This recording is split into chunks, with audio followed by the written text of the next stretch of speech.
Up in flames. Firefighters are working around the clock to pull residents out of a fire-ravaged building in Kaohsiung that has killed at least 12 people. Taiwan seeks peace but will defend itself if attacked. The defense minister says Taiwan will not start a war with China. Following in Harvard's footsteps, with an influx of students choosing Taiwan, could the country become the new frontier for learning Mandarin? And for women under Taliban rule, playing sport could mean death. But for these Afghan players, soccer means life.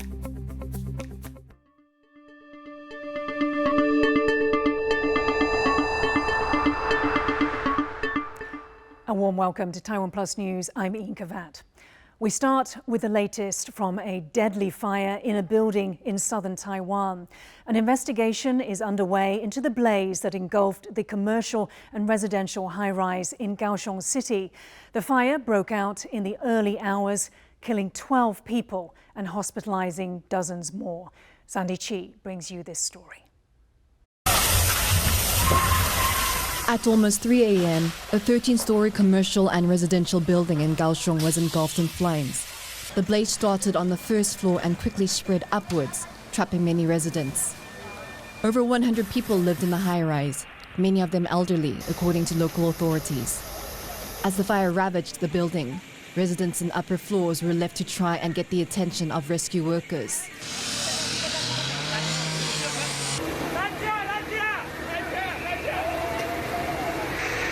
A total of 145 firefighters and 72 fire trucks were dispatched to the scene. As the rescue mission continued, firefighters on the ground had to dodge debris crashing down from above.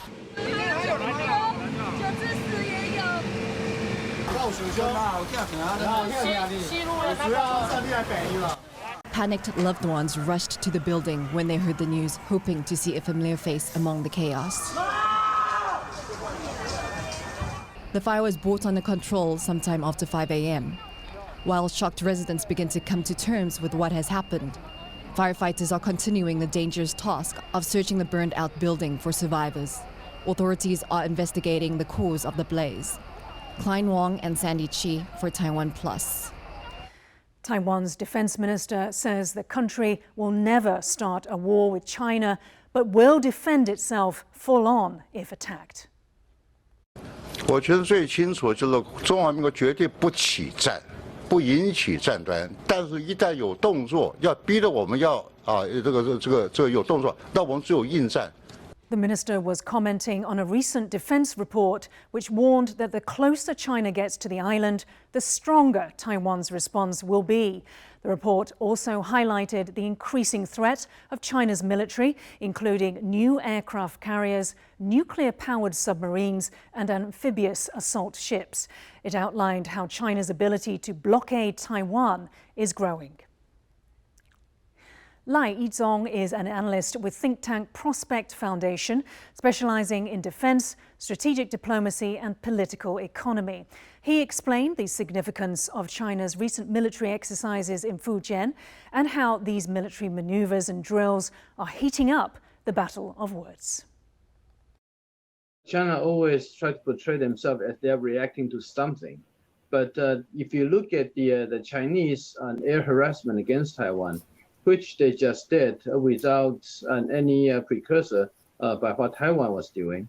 So the issue about Chinese Fujian exercise is just another action that China initiates something, but blame others as a cause for them to do this. The Fujian exercise is the exercise for the invasion against Taiwan. And there's a very clear indication about what kind of scenarios. So the Fujian exercise has nothing to do with what the Taiwan state was doing or what the United States doing. Is the basic practices about the invasion on Taiwan. So it is China which is denying the very international existence of Taiwan, and the military exercise is just part of the political message China tried to send out to harass against Taiwan. Democracies, the US in particular, supporting Taiwan.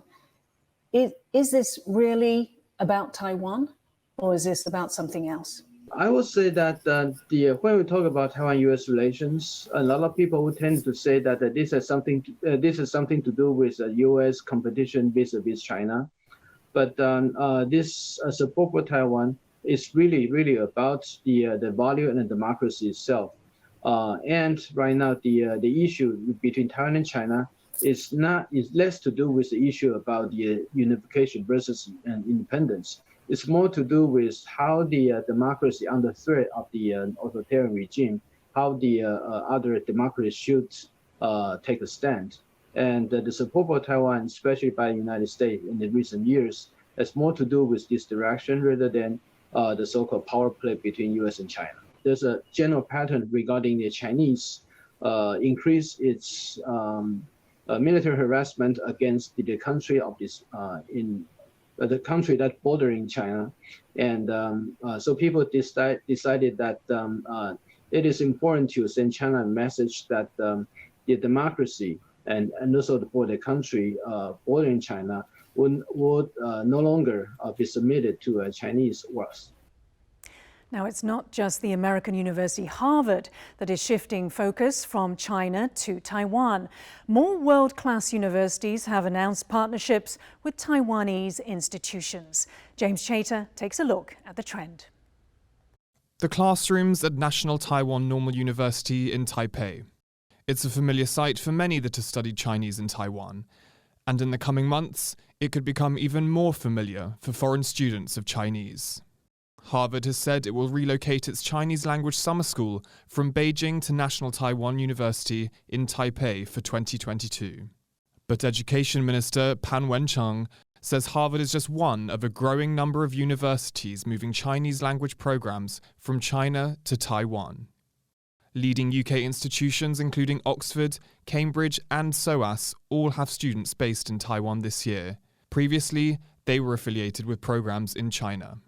Meanwhile, over 20 US universities, including MIT, UCLA and Auburn, have announced partnerships with 10 Taiwanese institutions. 就2年前开始，我们收到很多本来在基地在中国的一些合作项目，他们一直在询问我们能不能去跟他们合作这些项目。 The moves show that a government plan to attract more foreign universities to set up language programs in Taiwan is bearing fruit. 45 million Taiwan dollars, around 1.5 million US dollars, have been spent on that plan this year. 学校对学校的这个机制啊，其实它在长期的连结上是最佳哈。 A growing number of media organizations and educational institutions are relocating from China to Taiwan, whether by choice or by force. Kaohsiung and James Chater for TaiwanPlus. Hualien and Taidong counties in eastern Taiwan have endured days of heavy rain caused by Typhoon Kompasu. Schools and offices were forced to close on Wednesday amid widespread reports of disruption. TaiwanPlus reporter Ken Ning has more. Firefighters and police officers rescue residents one by one, carefully carrying them across a river swollen by torrential rain over the past few days. A family of 7 in Yuli Township was trapped after floodwaters poured into their home. 6点10几分的时候，哇，整个水就都来了，这样大又很快，一下子我里面的房子就都淹了，连房间都淹了。 Both Hualien and Taidong saw landslides caused by the rainfall. Rocks fell on provincial highways 8 and 9, obstructing traffic. A number of rivers in Hualien are now on the verge of overflowing, with cracks appearing on several bridges.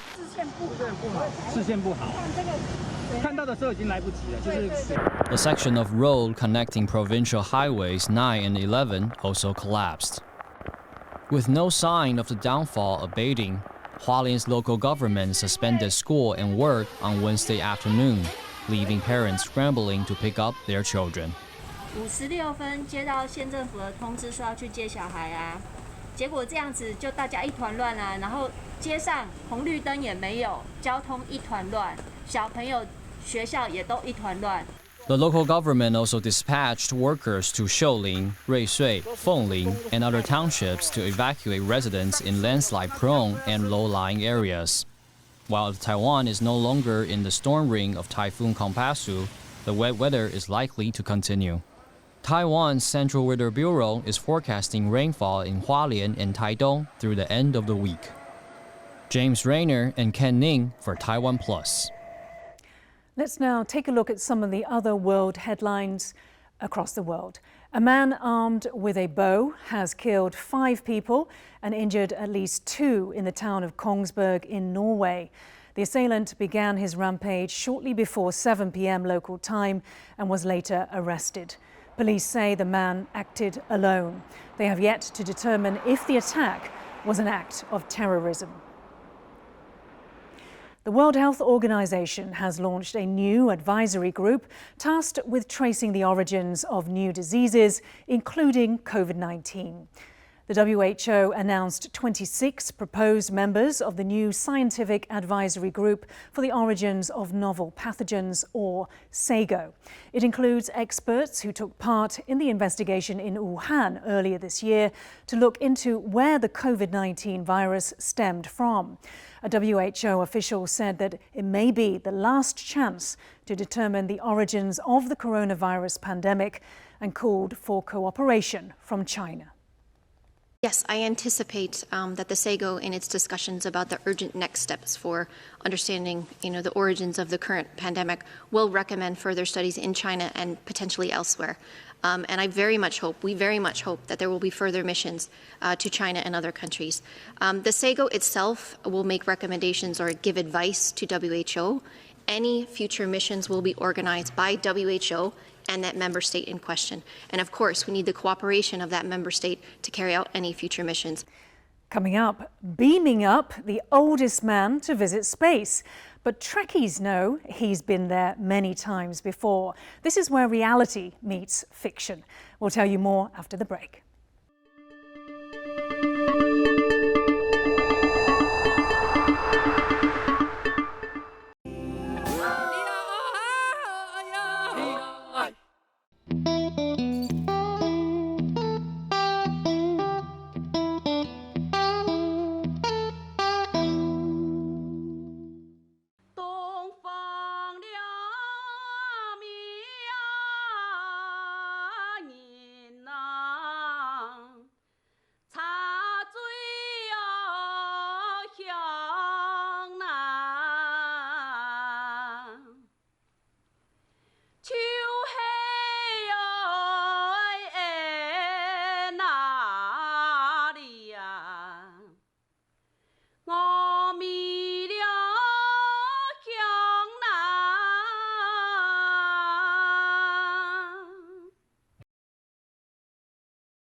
Welcome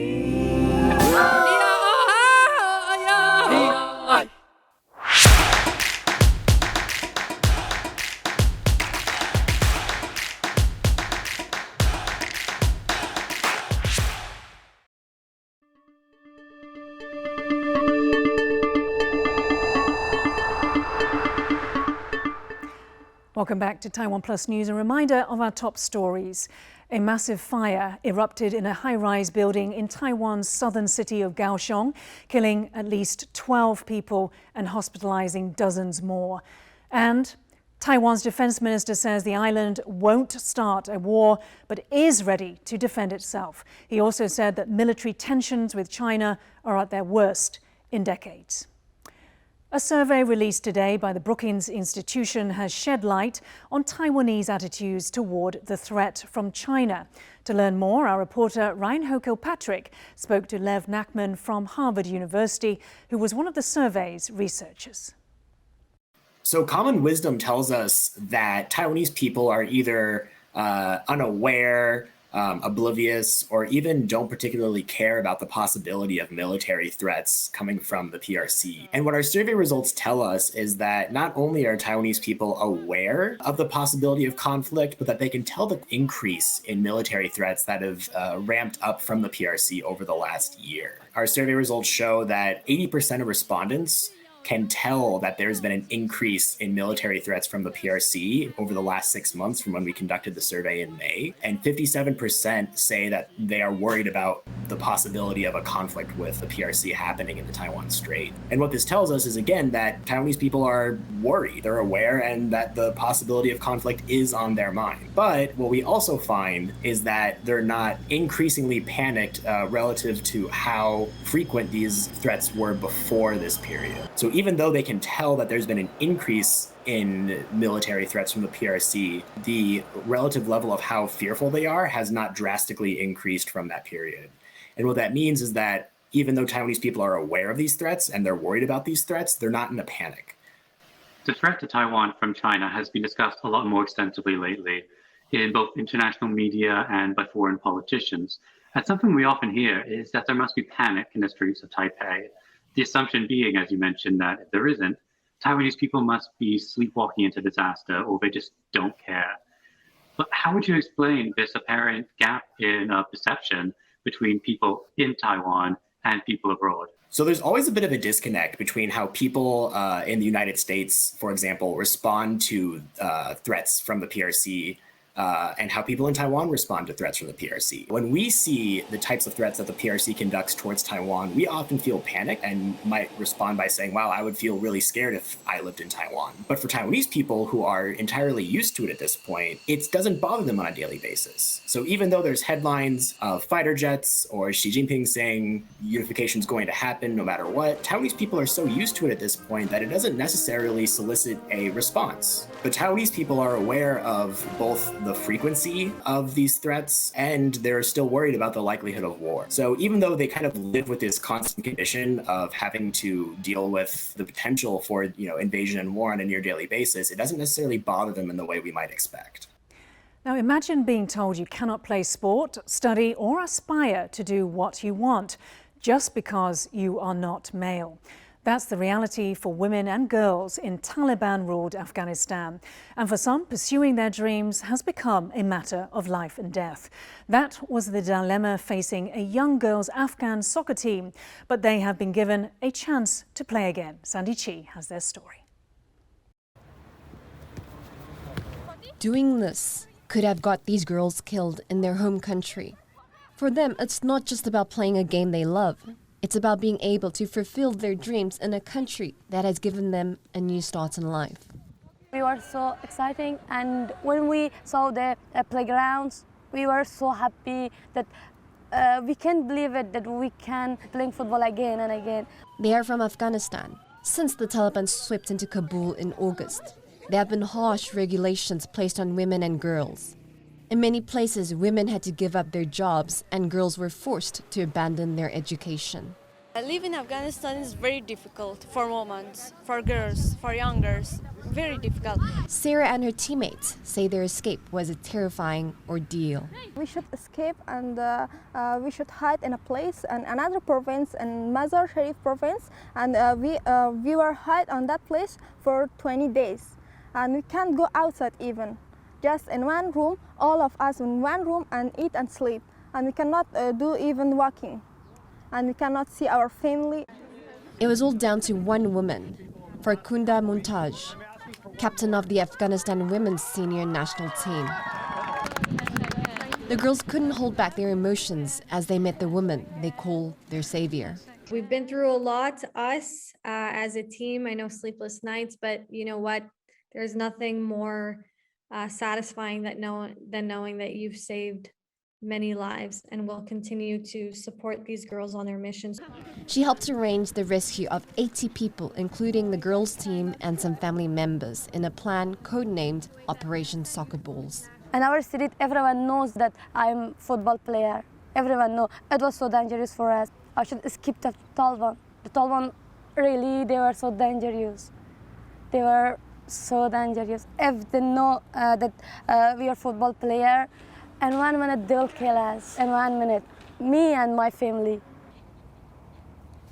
I can't. Sorry. It is bittersweet. While they have found the freedom to do something they love, they have also left behind so much. Half of our family, they are in Afghanistan till now. My mother, my father, and 3 little brothers, they're in Afghanistan. Every day I call for them. As the Taliban tightens their hold over their home country, there have been questions about the future of women in Afghanistan. For these girls, one of the biggest is whether they will ever be able to return home. But for now, they are relieved to be able to start their new life. I feel I am free. After a journey covering thousands of miles and weeks of uncertainty, it's time for a return to daily life, training, laughing, and working to pursue their dreams. For these girls, it's a beginning of a new chapter. Bill Kong and Sandy Chi for TaiwanPlus. Now, if you feel too old to try something new, think again. Star Trek actor William Shatner has gone where no 90-year-old has gone before to become the oldest person to visit space. The iconic actor soared 60 miles above the Earth in a rocket designed by Amazon founder Jeff Bezos. From there, Shatner and his fellow crew experienced a short period of weightlessness. Back on solid ground, Shatner appeared overwhelmed by his experience. What you have given me is the most profound experience I can imagine. I'm so filled with emotion about what just happened. It's extraordinary, extraordinary. I hope I never recover from this. I hope that I can maintain what I feel now. I don't want to lose it. Taiwan's Hakka people are well known for culinary prowess, but did you know their dishes rely on a variety of dried ingredients? It reflects a tradition that insists nothing goes to waste.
Thanks for watching Taiwan Plus. Stay safe and see you next time.